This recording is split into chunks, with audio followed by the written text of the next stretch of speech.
Hello, Craig, and welcome again to our conversation around ASMR. For those of you who don't know Dr. Craig Richard, he is a scientist, educator, and leading researcher in the field of autonomous sensory meridian response, ASMR. He's also the founder of ASMR University, which is an educational platform dedicated to exploring the neuroscience and the psychological mechanisms behind ASMR. So interesting. Craig's also the author of Brain Tingles, one of the first books to examine ASMR through a scientific lens. And we can find this book on your ASMR University website and also on the HushAway website. So, Craig, really glad that we're having this conversation, especially for parents, because there's so much content online about ASMR, whispering, calming audio, but there's very little grounded explanation about what's actually happening in the body. So let's start simply. So when certain sounds make someone feel calm, what is actually happening? To, I guess, use some scientific terms, it's a response to a stimuli or to several types of stimuli. So these stimuli that result in this feeling of ASMR tend to be gentle sounds, gentle voices, and other stimuli. And what they're doing in the brain is they're likely triggering the release of oxytocin. And though no one's measured oxytocin yet for responses to ASMR, it's likely because the same behaviors that are known to trigger oxytocin release in the brain also cause an ASMR response. And oxytocin is known to induce a calming effect, as well as to stimulate a parasympathetic response, which means it puts the body physiologically into a calm and relaxed state. And this has been measured in ASMR studies. So they've had people watch ASMR videos, listen to ASMR audio, and then they measure their heart rate. And if this is truly a relaxation response, then the heart rate should go down, and it does. Same with their blood pressure. Blood pressure also has been shown to drop in several studies. They've also used EEG, just means they've looked at brain waves, and they've seen the brainwave pattern in these individuals who are experiencing ASMR, who are being exposed to ASMR gentle sounds, also shows the physiological reaction of relaxation. Most importantly, though, is asking people, how do you feel while you're hearing these gentle sounds? And there's been lots of studies where they have asked these people how they're feeling, and it's consistent. People feel calm, people feel soothed, they feel relaxed. And it sounds sometimes like it's magic, but it's not really magic. We are probably hardwired to be relaxed by specific sound patterns. And these sound patterns tend to be sounds that are low volume, that they're not sudden, meaning they're expected. They're steady or rhythmic. And all of this means that these sounds are predictable. And when our brains hear predictable sounds, they respond to them in a way that we relax because we figure, oh, we're not in any danger. These don't sound like dangerous sounds. And that is really what drives our feeling of relaxation. And I think it's really interesting when we find out that some children respond really strongly to soft sounds. So parents, when they tell me that, I just find it really interesting that some children can totally melt into calm when they hear whispering or very soft, close-up audio, and yet others don't respond at all. So why do some children seem especially sensitive to that kind of sound? Yeah, you're definitely right that there are some children and adults that will react a bit differently. There is a spectrum of responses to ASMR and gentle sounds, and that can be a strong response, a weak response, or no apparent relaxation response. And it's not that strange because I think of it as how people react to food, that we have food preferences. So you might taste something and you might think it's absolutely delightful. And I taste it, I'll be like, that's not exciting to me at all. So it is something that just happens biologically, that we do have different responses even to the same stimuli. The big question becomes why? And the typical answer you always hear is, well, it's nature versus nurture. For nurture, it means perhaps we've had some experience after we've been born. So there's something environmental. It might be a life experience. It could be you had a grandmother who ate with you every evening and she had this soft, gentle voice. And that has just ingrained, because she was a kind person, that's now just conditioned you that soft voices relax you. Or it could be nature, which refers to that it could be just something you're born with. It's in your genes. It could have to do with the certain receptors that you express in a strong way that other people don't have the receptors strongly expressed in that way. And so you respond to certain neurotransmitters more so than others. Another question related to this that is often asked is, can someone learn to be relaxed by a specific sound? And that's less clear to me. There haven't been great studies that have been done with ASMR gentle sounds where someone said, well, I'm really not relaxed by the sound. And then they've gone into a lab and they've just continued to expose that person, that sound, to see if they can become relaxed by it.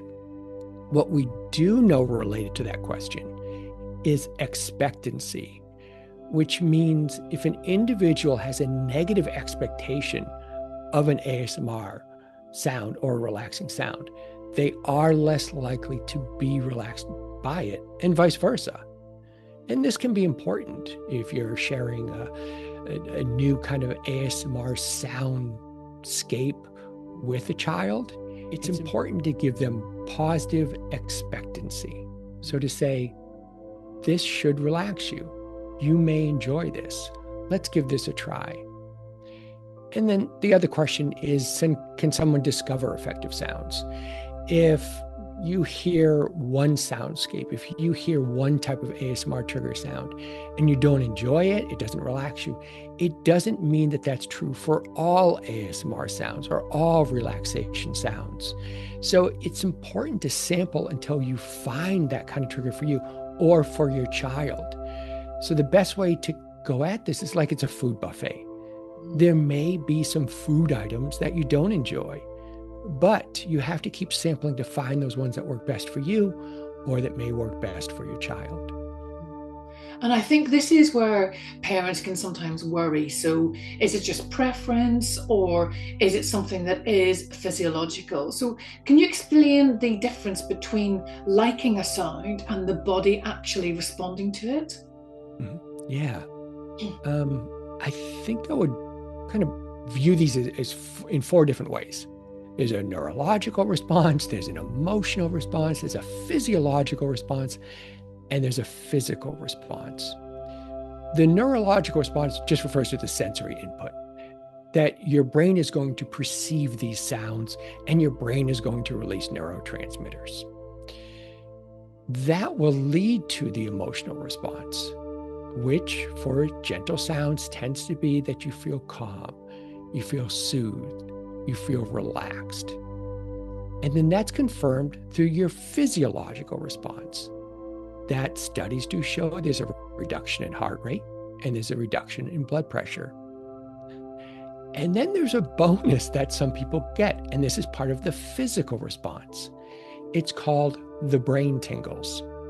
So when people are experiencing these ASMR gentle sounds, they will feel relaxed, they'll feel soothed, they'll feel calmed, but some people will feel these sparkly brain tingles. And it's just a physical response, and it may be an indication that they're a strong responder, but it's not necessary. So I'm an example where when I hear certain relaxing sounds and voices, it puts me into a calm state. My brain gets fuzzy, but I don't always feel these strong brain tingles or sparkles. So in my opinion, you can experience ASMR, you can experience this relaxation without the brain tingles. But if you have the brain tingles, that's usually seen as a bonus and a signature that you are a strong responder to ASMR stimuli. Fantastic. It's so interesting. One of the biggest questions parents ask is around sleep. And so, can ASMR informed audio actually help children settle, or is that overstated?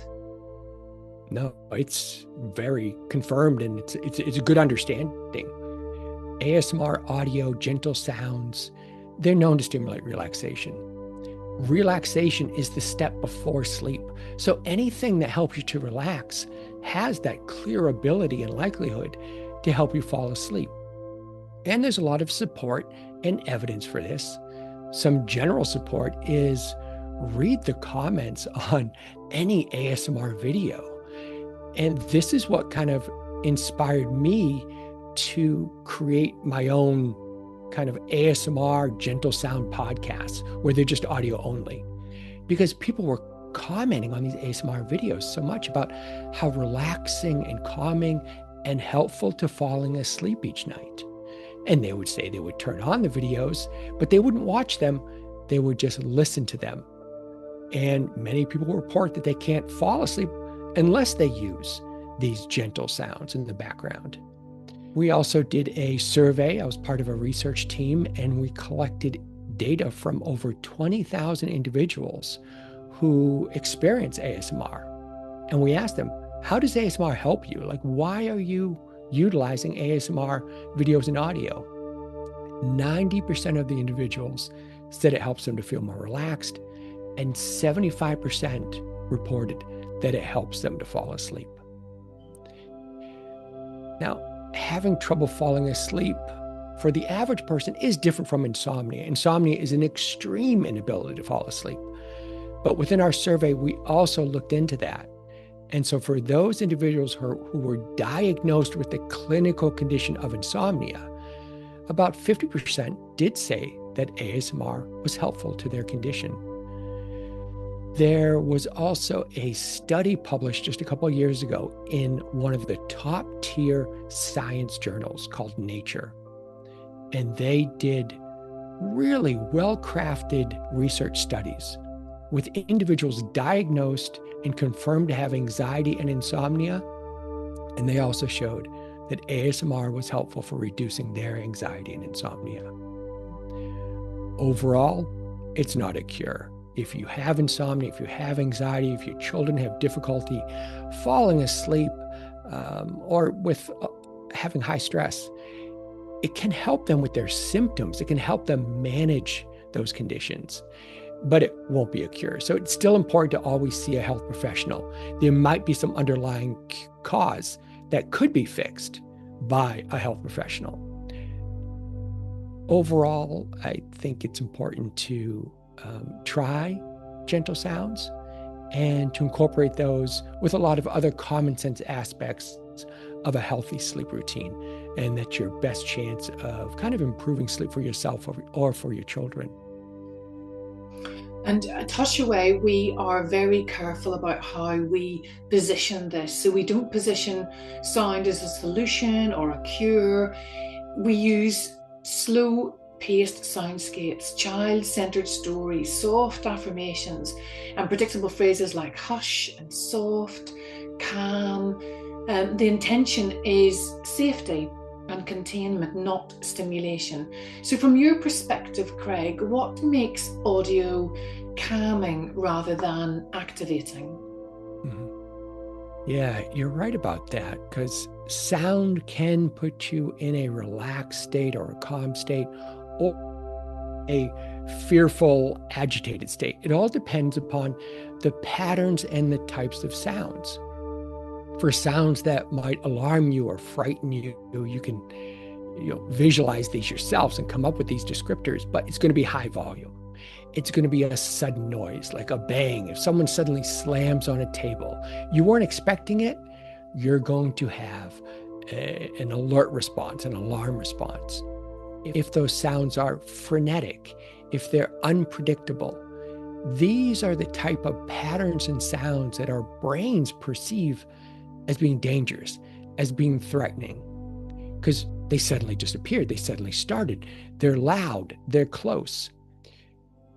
Relaxing sounds, therefore, are just the opposite. So if you picture all the adjectives for a sound that would scare you, just do the opposite now. Instead of high volume, low volume sounds.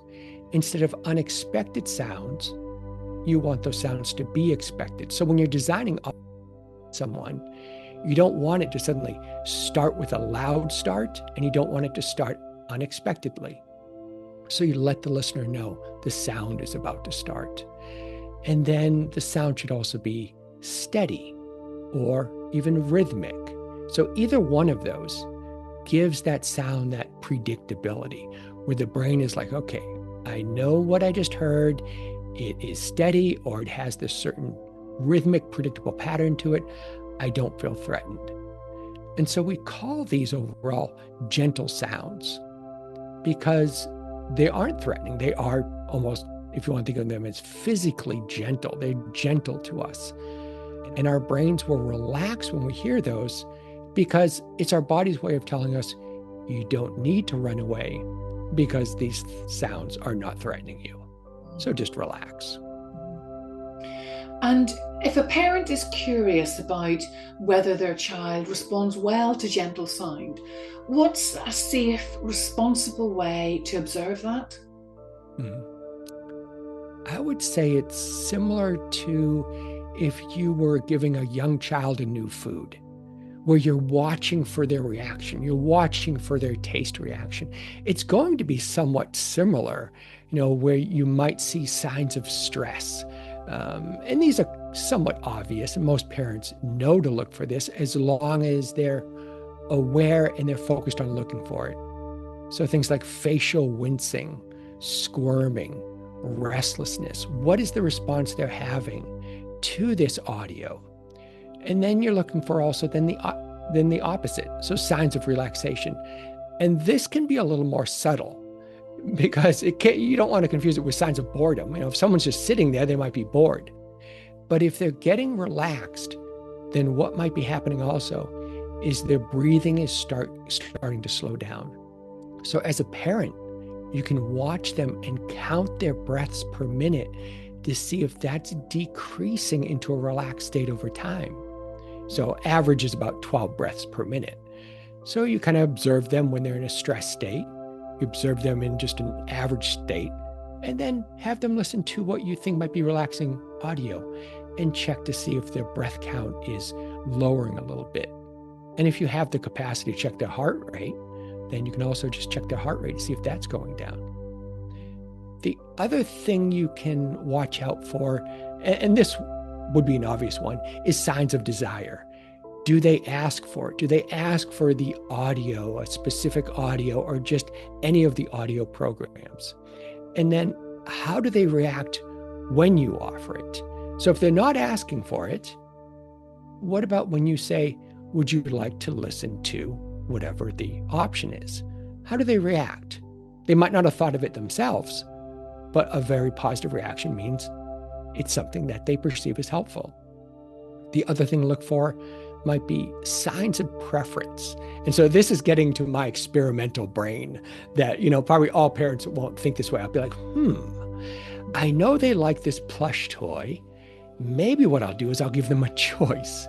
And now I can kind of grade how relaxing they find it. So I'll be like, would you like your plush toy, or would you like to listen to this audio? And now you kind of can give a grade to how relaxing they might find it.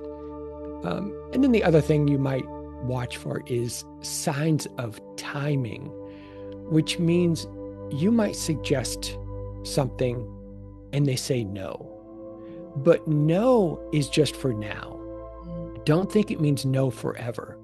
So look for those times where they say yes. Is it right before bed they're more likely to say yes? Because that's when they find it more helpful. Is it at the beginning of the day? Is it when they have finished doing a task or a chore? So watch for these trends of acceptance and then try to note those so you know when is the best time. And what's equally important is, when should a parent think, well, actually, this isn't enough, we need more support? What would they do? Yeah, support, looking for other support is really important. The ASMR, relaxing sounds are not going to help every single time or help to the level that you need it. You're watching for any problems, consistent problems that they have with their health. This might be just consistently raised stress levels, consistent problems with sleep or with their mood. Watch for any challenges they have with studying and focusing. If they consistently just can't study and the audio isn't helping, then you're going to need additional assistance. If they have consistent challenges with completing tasks or chores, then that's another time you may need to look for another intervention. Or if there's consistent disruption to family time or to any kind of social events, then that's another situation. You may need to try a different intervention. Thank you, Craig. I think what feels important here is balance, and sound can influence the nervous system. Research suggests that measurable relaxation effects in many individuals, but we must avoid overclaiming. If you were speaking directly to parents listening today, what would you want them to remember? There are a lot of research studies supporting the positive things you hear about ASMR. So at least 100 peer-reviewed published research studies that consistently show that ASMR is calming, it is soothing, it is relaxing in those individuals who have an ASMR response. That research and that scientific support is just the tip of the iceberg, because the awareness of ASMR is so new that most of these research studies have only come out in the last few years, and they're ramping up over time. So there were probably, I would say, maybe 20 research studies in ASMR published this year. Next year, that would be 30. The year after that would be 40, and it might get into an exponential pattern.